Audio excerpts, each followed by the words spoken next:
तर रत्नागिरी जिल्ह्यात शिवसेनेला धक्का बसलाय। दापोली नगरपंचायतीत 3 नगरसेवक शिंदे गटात सामील झालेत।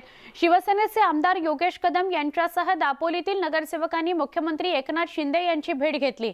मंडणगड नगरपंचायतीतील 7 नगरसेवक शिंदे गटात सामील होत आहेत। दापोली नगरपंचायत निवडणुकीमध्ये एबी फॉर्म देण्यावरून शिवसेनेत अंतर्गत कलह उफाळून आला होता। जिल्ह्याचे तत्कालीन पालकमंत्री अनिल परब यांनी दापोली नगरपंचायतीची धुरा माजी आमदार सूर्यकांत दळवी यांच्याकडे सोपवली होती। त्यामुळे नाराज शिवसेना आमदार योगेश कदम यांच्या समर्थकांनी स्वतंत्र पॅनल उभं केलं होतं। या पॅनलचं दापोलीमध्ये 3 नगरसेवक आणि मंडणगड 7 नगरसेवक असे निवडून आले। आता या नगरसेवकांनी शिंदे गटासोबत जाण्याचं निश्चित केलेलं आहे। शिवसेना बंडखोर नगरसेवक म्हणून निवडून आले होते। आमदार योगेश कदम समर्थक म्हणून दापोली मंडणगड नगरपंचायतीत स्वतंत्र गट होता त्यांचा। योगेश कदम शिंदे गटात सामील झाल्यानंतर या नगरसेवकांनी शिंदे गटात सहभागी होण्याचं ठरवलेलं आहे। त्याची छायाचित्र आपल्यापर्यंत पोहोचतात।